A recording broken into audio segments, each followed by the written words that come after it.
Vimos en el último episodio cómo Trotsky explica el surgimiento y la naturaleza del stalinismo en la Unión Soviética. También vimos cómo él lideró la oposición de izquierda en una lucha por la democracia interna en el partido y por la industrialización del país.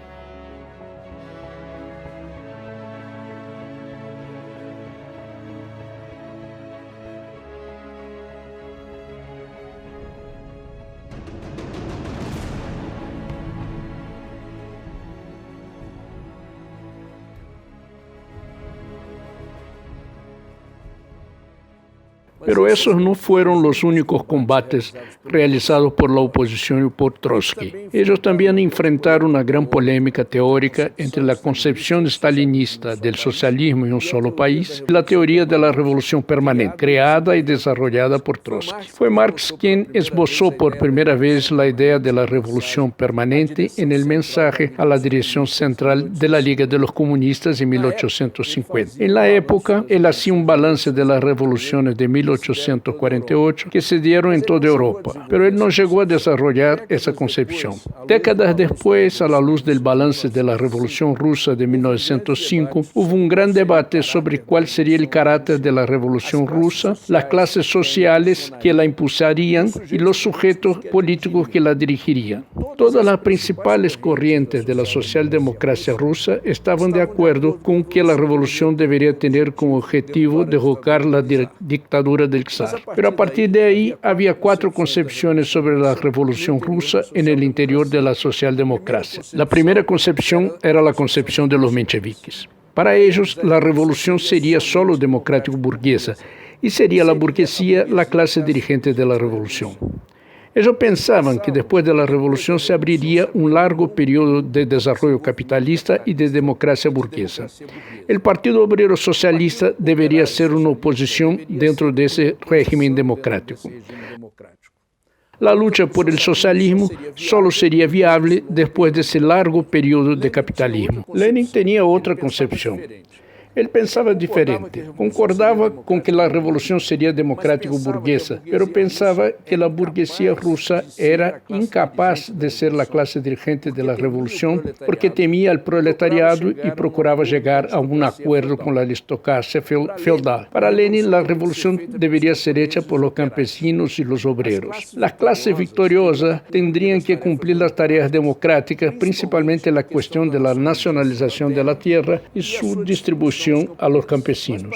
Pero para eso sería necesario construir un régimen político controlado por los campesinos y los obreros, lo que Lenin llamaba dictadura democrática de obreros y campesinos. Eso significa que los campesinos, que eran la mayoría de la población, serían también la mayoría del nuevo gobierno. La clase obrera debería mantener su independencia de la burguesía y también independencia de los campesinos. Por fin, Lenin defendía la organización de un partido obrero centralizado que dirigiese a la clase obrera en la revolución. El socialdemócrata alemán Alexander Parvus tenía otra visión. Él partía de un análisis del contexto mundial de transformación del capitalismo y de la existencia de un mercado mundial. Afirmaba que la Rusia atrasada se encontraba inserta en ese marco del capitalismo. Resaltaba que las condiciones de formación del capitalismo en Rusia resultaron en una burguesía débil y un proletariado concentrado, moderno y revolucionario. En su opinión, los campesinos se movilizarían y podrían incluso debilitar el gobierno, pero no podrían constituir un ejército revolucionario compacto. La revolución, por lo tanto, sería realizada por el proletariado. Pero Parvus no creía que era posible una revolución socialista en Rusia. Proponía un régimen de democracia obrera, o sea, un Estado burgués dirigido por un partido laborista como existía en Australia en la época. La concepción de Trotsky, entre todas, era la más original y creativa, pero fue esta la que se comprobó acertada al final. Él decía que la revolución comenzaría como una revolución democrático-burguesa, pero se transformaría en socialista sin solución de continuidad. Criticaba la fórmula de Lenin de dictadura democrática del proletariado y los campesinos porque no decía cuál clase debería dirigir ese gobierno. Para Trotsky, el campesinado era incapaz de construir un proyecto político independiente y terminaría por apoyar a una de las dos clases fundamentales, o la burguesía o el proletariado. Por eso es que el proletariado sería la clase impulsora de la revolución, porque era la única clase que podría cumplir las tareas democrático-burguesas hasta las últimas consecuencias. O sea, expropiar la tierra a los latifundistas, realizar la gran tarea de distribuir la tierra a los campesinos, garantizar las libertades políticas para todo el país y la independencia nacional. Pero si el proletariado debería tomar el poder, tendría que implantar el gobierno la dictadura del proletariado y una vez en el poder, el proletariado tendría que atacar la propiedad burguesa y aplicar su programa de revolución socialista. Trotsky aceptaba que la Rusia no estaba madura para el socialismo, pero argumentaba que los países más avanzados de Europa sí estaban maduros. Por eso Rusia podría ser la vanguardia y la antesala de la revolución europea. Trotsky tuvo una brillante previsión de lo que sería la Revolución Rusa de 1917. Pero fue Lenin el único dirigente que defendió la necesidad de organizar un partido obrero revolucionario centralizado para dirigir a la clase obrera en la revolución. Lenin trabajó durante 20 años para construir ese partido.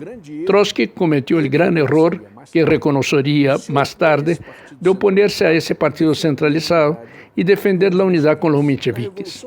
En la Revolución Rusa de 1917, Lenin defendió que el proletariado tomara el poder a través de varios textos como las cartas de Lejos, las cartas sobre táctica y finalmente las famosas tesis de Abril.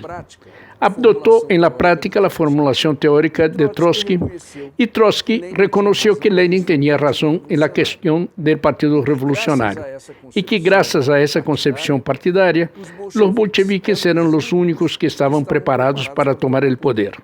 Trotsky adhirió al partido bolchevique y fue a partir de entonces uno de los dos grandes dirigentes de la Revolución de Octubre. En ese debate entre las cuatro concepciones que surgieron con la Revolución Rusa de 1905, la primera versión de la teoría de la revolución permanente elaborada por Trotsky se confirmó por el desarrollo de los hechos históricos.